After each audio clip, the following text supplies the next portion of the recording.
I was diagnosed in September 2006. I've tried very hard to make the most of opportunities as they arose. I've tried to make my own opportunities, and I've tried to live my life as normal as I can, with the disease slowly encroaching on my life and my family's life. But I think one of my concerns from a family point of view though too is that our youngest child was only 11. We've got other children too, but they're older, so that was a big concern. There's a lot of work involved in looking after our bit of land here, certainly enough to keep me busy. For me, it's a very important part of my life. We get one shot, and this is it. My father died of cancer as well, and we met the main nurse, and she was just wonderful. The way she pulled us aside and just explained where things were at, what was going on, what was likely to happen, what we could do. And so far with me, they've been terrific as well. I highly recommend them. I can't imagine how they could be more helpful, really. So we were on this lovely resort. I was basically eating Panadols, like lollies, trying to cope with the pain level. So when we got back from that, we realised that Banksia was going to be pretty important in my life after that. I think I rang the day after I came back, and it was only a couple of days later that I was in pain. I think it was 3 a.m. in the morning, and they've given me advice which has been appropriate, sensible, and they've been very compassionate in their dealings with me. It hasn't been clinical, which is what you might expect. It's been compassionate. I think before that I felt a bit more at sea, that we had to make all the decisions by ourselves, particularly that first bout of back pain. It was more, what do we do, not really knowing where to go and what decisions to make, and having to sort of make them on the spot. So to have Banksia, and this has happened since, to be able to call them when his pain was increasing a lot again, he was really uncomfortable, to have them on the other end of the phone has been fantastic. And they've suggested to try things and ring back in half an hour if this hasn't worked, ring back 15 minutes if it hasn't worked. So it's a real peace of mind to know that. You too, I think. Yeah, it makes an enormous difference. The other way that they've been helping is to come out and to talk to me as a person rather than a client, and I really value that. So my nurse, and it could be any of the team really that come out, she will sit down and chat with me, do the sort of, I suppose you could call it handshake stuff that'll last for half an hour or so, just seeing how I'm travelling. What we found with Banksia, they do take the time and they ask the appropriate questions to really find out how we're thinking and feeling and what's really going on, I think. And are very respectful to us, which is, I really appreciate that. And information for the future too, because I had information that I was totally unaware of when we've talked about end of life and where it might be, and I was totally aware of the equipment that they can provide and as much support as they can provide in the home. So that was quite an extensive conversation, and really will really help, I think, with decisions to know what's available and what help we can get.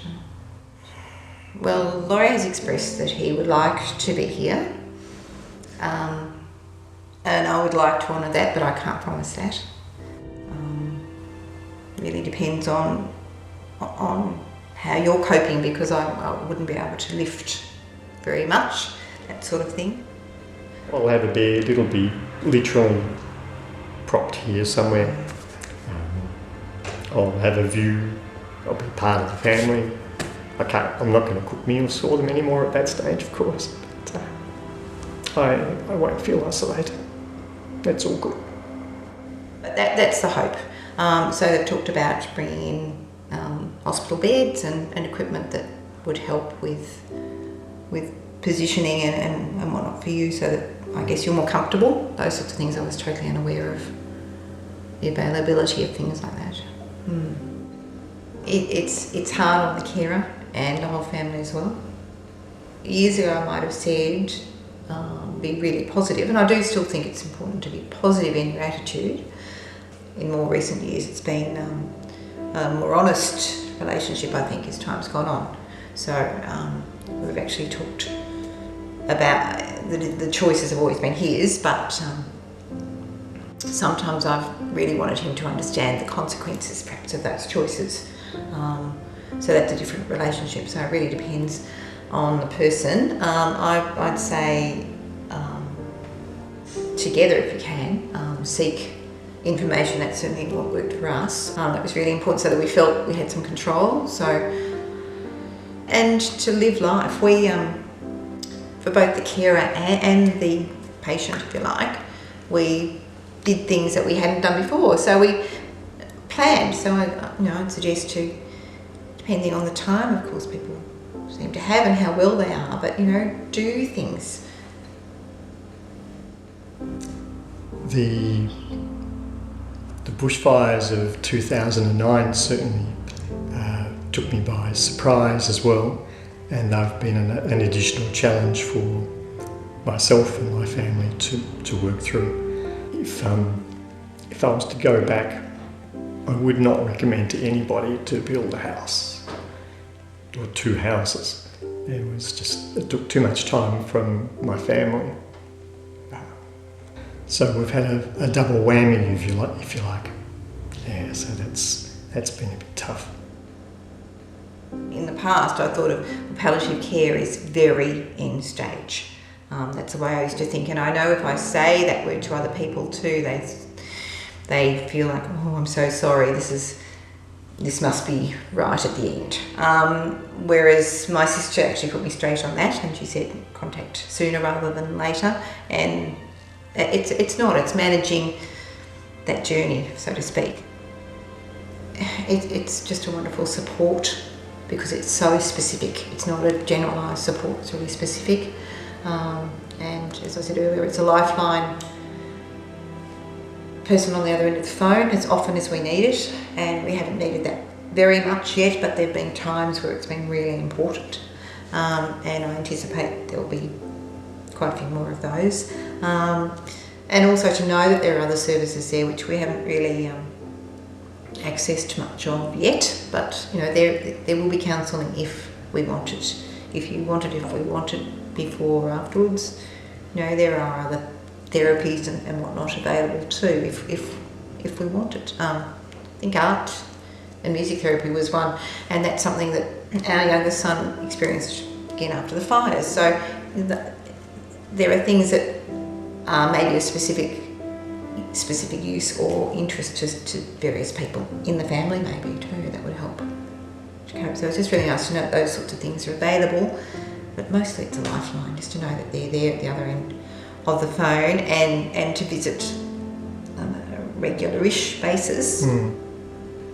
It's a fantastic professional service that provides compassionate care. It's free, and they'll do just about anything to help you. They're only concerned about you. They're very compassionate.